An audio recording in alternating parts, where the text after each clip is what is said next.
Nitish cabinet का विस्तार किया गया और देखिए आज जिस तरह से तमाम विभागों के जो है आवंटन भी कर दिए गए, लेकिन अब जो चीजें सामने आ रही हैं उसमें कहा जा रहा है कि जीतन राम मांझी को कहीं न कहीं एक किनारा करने की कोशिश की गई बीजेपी की तरफ से, क्योंकि जो बातें निकल कर सामने आ रही है आपको बता दें कि झारखंड में जब सीटों का बंटवारा हुआ था तो वहां पर भी जीतन राम मांझी की अनदेखी हुई।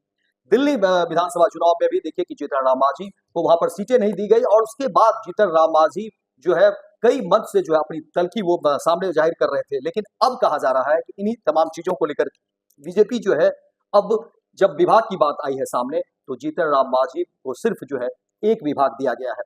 तमाम इस पर बातचीत करेंगे, हमारे साथ वरिष्ठ सहयोगी हैं विवेकानंद जी। विवेका जी, जिस तरह से खबरें निकलकर सामने आ रही हैं और लगातार जीतन राम मांझी की तलखी भी देखी गई है, लेकिन अब कहा जा रहा है कि बीजेपी ने एक बड़ा खेल जो है वो कर दिया। क्या देखिए, जीतन राम मांझी तो केंद्र की सरकार में मंत्री है।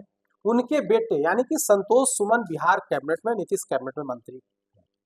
अब तक उनके पास 3 डिपार्टमेंट हुआ करता था, लेकिन कल जब मंत्रिमंडल का विस्तार हुआ, नीतीश कैबिनेट में भाजपा कोटे से 7 मंत्री शामिल हुए।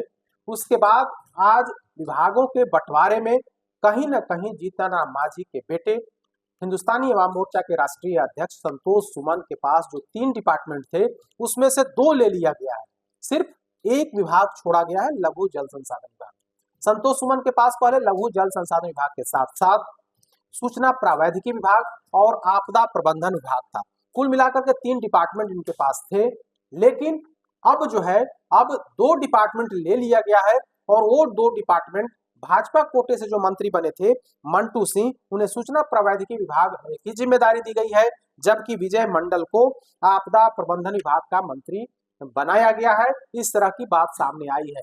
तो इसके बाद चर्चा शुरू हो गई है कि क्या जीतन राम मांझी की पार्टी हिंदुस्तानी अवाम मोर्चा की ताकत को कम करने की कोशिश की जा रही है।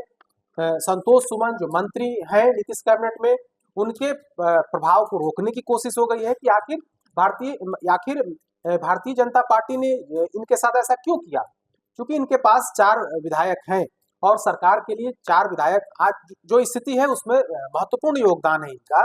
तो वैसी स्थिति में जीतन राम मांझी की डिमांड थी कि उनके खाते से 2 लोगों को, 2 विधायकों को मंत्री बनाया जाए, लेकिन भारतीय जनता पार्टी और जेडीयू इसके लिए तैयार नहीं हुई और इनके संतोष सुमन को मंत्री बनाया गया और इनके पास 3 डिपार्टमेंट दिए गए। यानी कि 3 डिपार्टमेंट दे करके खुश करने की कोशिश की गई कि आपके खाते से हम 2 लोगों को मंत्री नहीं बनाएंगे, आपके बेटे हैं, आपको हम 2-3 डिपार्टमेंट दे देते हैं। इस लिहाज से जीतन राम मांझी के बेटे संतोष सुमन जो पार्टी के राष्ट्रीय अध्यक्ष भी हैं, उन्हें 3 डिपार्टमेंट दिया गया। उसमें से जो सबसे महत्वपूर्ण डिपार्टमेंट था वो लघु जल संसाधन विभाग, जबकि पर्यटन और सूचना प्रौद्योगिकी विभाग भी इनके पास था।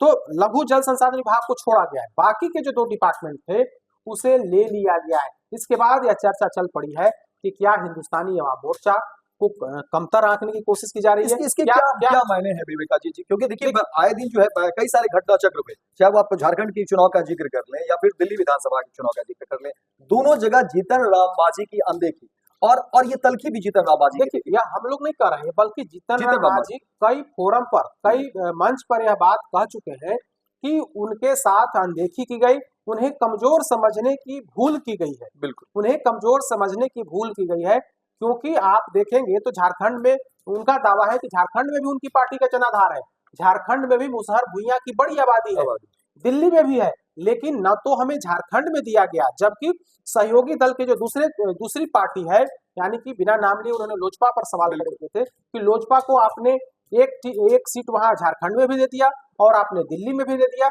झारखंड की जो स्थिति, विधानसभा चुनाव में झारखंड की जो स्थिति हुई आप सब देख रहे हैं। यानी कि जो जीतन राम मांझी उन्होंने स्पष्ट तौर पर कहा कि अगर झारखंड में उन्हें हिस्सेदारी दी जाती तो शायद यह स्थिति नहीं होती।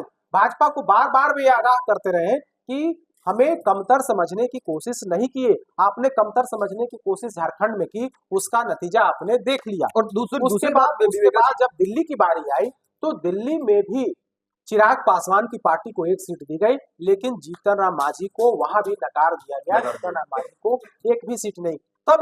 तब जीतन राम मांझी ने कहा कि हम बिहार में ऐसा होने नहीं देंगे, बिहार में बड़ी आबादी है, मुसहर भुइयां और जो गरीब गुरबे है 20% आबादी है और हम उसका प्रतिनिधित्व करते हैं। ऐसी स्थिति में झारखंड और बिहार, जो दिल्ली का जो फार्मूला है वह फार्मूला बिहार में नहीं चलेगा।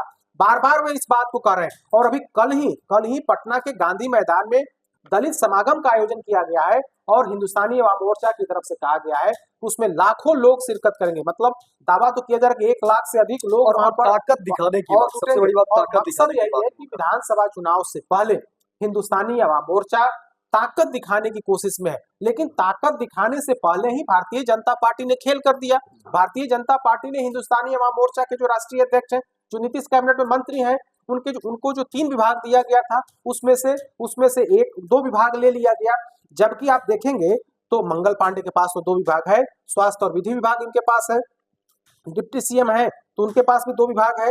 तो इस तरह से विभाग है, लेकिन मांझी के बेटे के साथ यानी कि जीतन राम मांझी की पार्टी हम के जो राष्ट्रीय अध्यक्ष हैं संतोष सुमन, उनके साथ कहीं न कहीं भारतीय जनता पार्टी ने खेल कर दिया है। और जीतन राम मांझी जो दावा कर रहे थे कि उनको बिहार में उनको हल्का में लेने की कोशिश नहीं की जाए। अगर उन्हें 40 सीटें, उनका दावा था कि कार्यकर्ता 40 सीट की मांग कर रहे हैं, लेकिन हमें 20 सीट भी अगर आप दे देते हैं तो हम अपना अधिकार यानी कि गरीब गुरबों की लड़ाई लड़ते रहेंगे।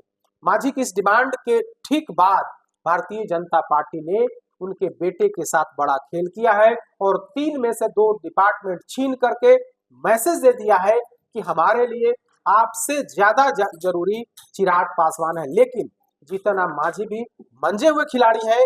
कल उन्होंने गांधी मैदान में बड़ी सभा बुलाई है और उसमें दावा किया गया है कि मुख्यमंत्री नीतीश कुमार भी शिरकत करेंगे।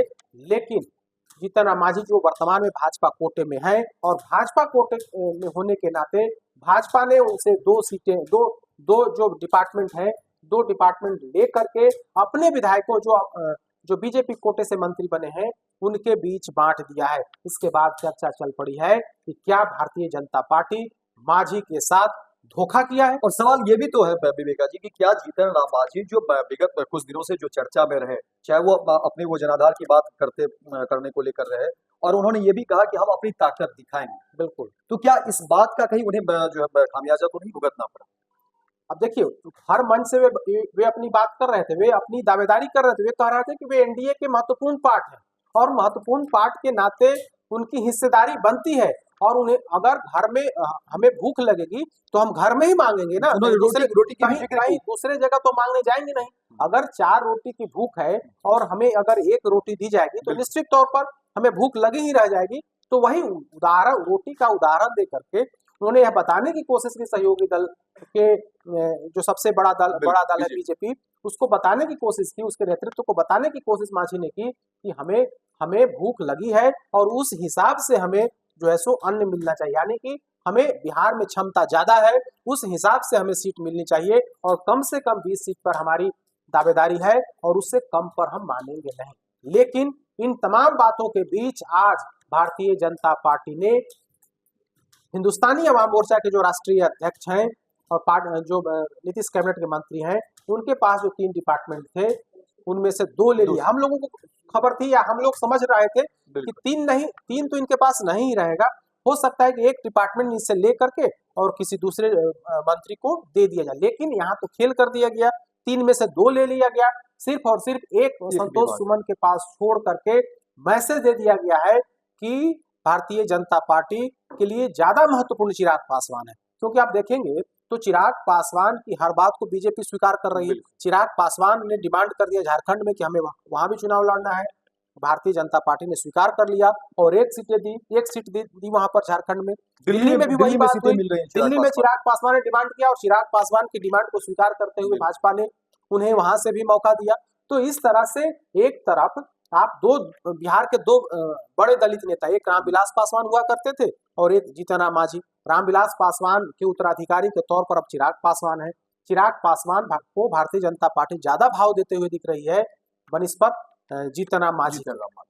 तो देखिए जिस तरीके से खबरें निकलकर सामने आ रही हैं और अब जब विवेका जी ने भी स्पष्ट कर दिया कि अब जीतन राम मांझी को लेकर के कहीं न कहीं बीजेपी में एक तरीके से उन्होंने एक जगह दिखा दी है और ये भी बता दिया है कि कहीं न कहीं आप हमारे लिए जो है चिराग पासवान ज्यादा मुफीद है बनिस्पत की जीतन राम मांझी। तो फिलहाल इस खबर में इतना ही, दीजिए इजाजत। निर्भर की तमाम खबरों को देखने के लिए आप देखते रहिए फर्स्ट बिहार झारखंड। स्कूल, जहां 27 वर्षों के सफर में 17,000 से भी अधिक छात्रों ने डॉक्टर एवं इंजीनियर बनकर भरे सफलता की ऊंची उड़ान, जहां साधारण छात्र भी झारखंड टॉपर्स बनकर बना रहे इतिहास। दूरदर्शी शिक्षाविद श्री विपिन सिंह के मार्गदर्शन में मेडिकल एवं इंजीनियरिंग के लाखों छात्रों के लिए आशा की किरण के रूप में गोल नेशंस लीडिंग इंस्टीट्यूट